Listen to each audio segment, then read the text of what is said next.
चल एरीज कैसे हैं आप। आज हम करने जा रहे हैं आपका वीकली हॉरोस्कोप। ये वीक आपका 6 नवंबर से 12 नवंबर तक होगा। इस वीक में दो मेजर ट्रांजिट जो इस साल के आखिरी ट्रांजिटों में से हैं वो मरकरी का ट्रांजिट होगा। जब मरकरी आपके 9th हाउस में ट्रांजिट कर जाएगा वो होगा 10 नवंबर को। और उससे पहले जो मेजर ट्रांजिट होगा वो वीनस का होगा, क्योंकि वीनस अभी आपके 6 हाउस में डेप्लीटेट है। वो ट्रांजिट करके आपके 7th हाउस में अपने ही मूल त्रिकोण हाउस में चले जाएगा। वो 8 नवंबर को होगा रात 11:50 पर। एरीज, वीनस और मरकरी आपके लिए बोथ मोस्ट इंपॉर्टेंट प्लैनेट है। वीनस आपके 2nd हाउस का रूलर है और 7th हाउस का रूलर है, जो कि अपने आप में एक बहुत ही इंपॉर्टेंट हाउसेस है। मरकरी 3rd एंड 6th का रूलर होने की वजह से ये भी इंपॉर्टेंट है। ये दोनों अब आप पर एक बहुत ही पॉजिटिव इम्पैक्ट डालेंगे, जो हम इस वीडियो में डिस्कस करेंगे। स्क्रीन पर आपका चार्ट शो हो रहा है एरीज। प्लैनेटरी कंडीशन आपके सामने है। सैटर्न इन 12th हाउस डायरेक्ट, जो कि हो गया है पिछले ही हफ्ते 4 नवंबर को। राहु इन 1st house, Jupiter in 2nd house, Venus in 6th house, जो कि 8 नवंबर को ट्रांजिट करके आपके 7th हाउस में आ जाएगा। मरकरी इन 8th हाउस, जो कि 10 नवंबर को ट्रांजिट करके इसी वीक में आपके 9th हाउस में आ जाएगा।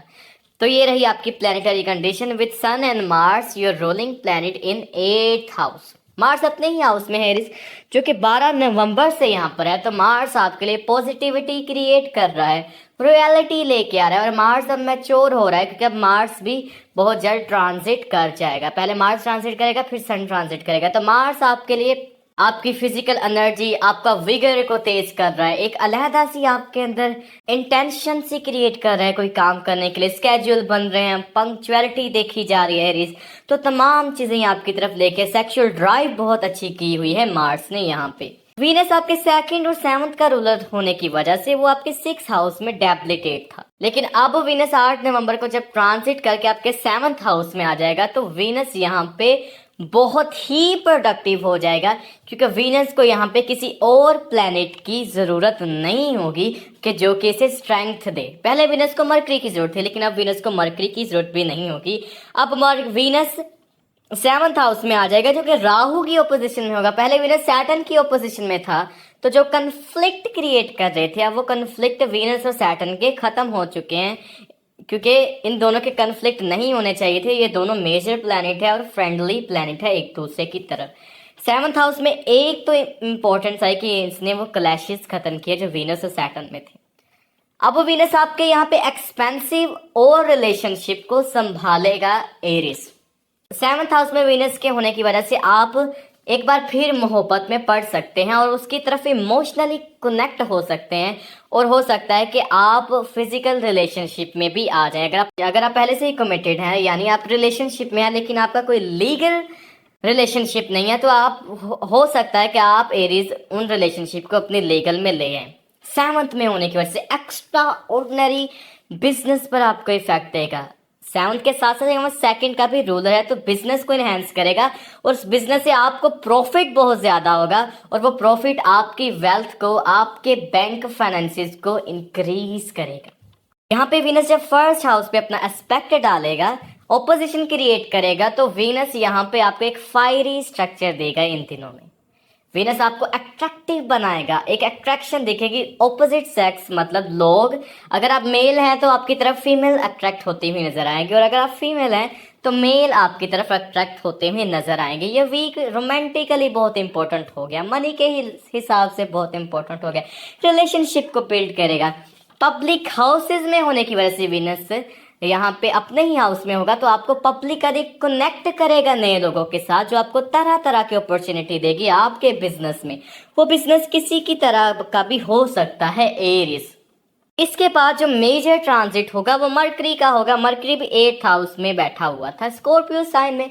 मरकरी स्कॉर्पियो साइन में कुछ खासा फ्रेंडली या फिर प्रोडक्टिव नहीं होता, लेकिन मरकरी का ट्रांजिट 9वें घर में आ जाना बहुत ही पॉजिटिव हो जाएगा। इवन दो मरकरी आपके लिए 3rd और 6th हाउस का रिप्रेजेंटेटिव है, लेकिन 9th हाउस में आके मरकरी एक्स्ट्रा ऑर्डिनरी वर्क करेगा, क्योंकि मरकरी एंड जुपिटर कभी कभी दोनों ही इनके स्ट्रक्चर को, इनकी जो बिहेवियर को समझे तो कंफ्यूज कर लिया जाता है वो मरकरी को जुपिटर के साथ और जुपिटर को मरकरी के साथ। ऑल्दो मरकरी और जुपिटर का टीचर एंड स्टूडेंट का रिलेशनशिप है, 9th हाउस में मरकरी का होने की वजह से आपकी किस्मत को बहुत ज्यादा इंक्रीज करेगा। अब मरकरी आपके जो ट्रिप्स हैं, शॉर्ट ट्रिप्स हैं, उनको यहाँ पे मरकरी इनहेंस करेगा।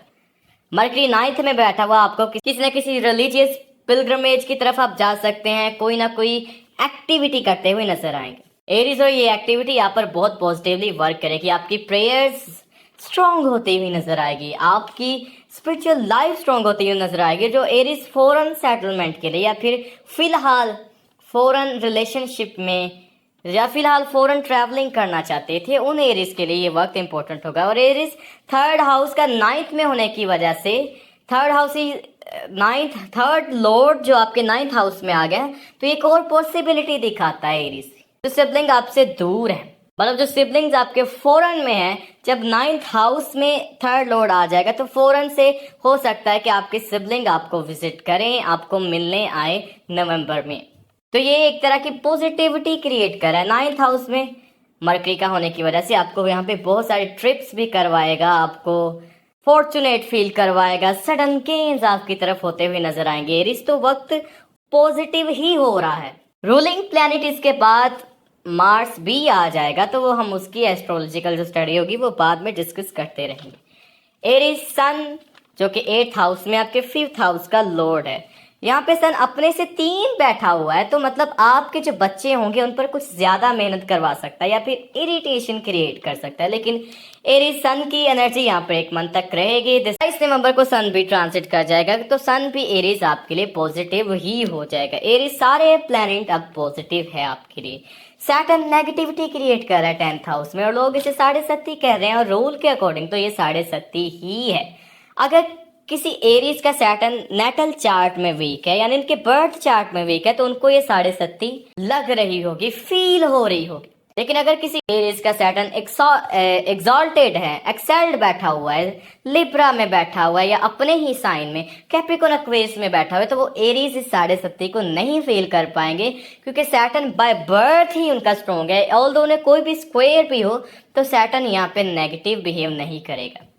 तो जो एरीज को लग रहा है कि वो इस एनर्जी को गेन नहीं कर पा रहे, तो जरूर है वो 7.5 से गुजर रहे होंगे। अगर वो जानना चाहते हैं कि सैटर्न उनके बर्थ चार्ट में कैसा है, क्या वो 7.5 से गुजर रहे हैं, तो अपने date of birth, place of birth और टाइम ऑफ बर्थ, नेम और जेंडर जरूर कमेंट सेक्शन में बताएं, ताकि मैं उनकी हेल्प कर सकूं।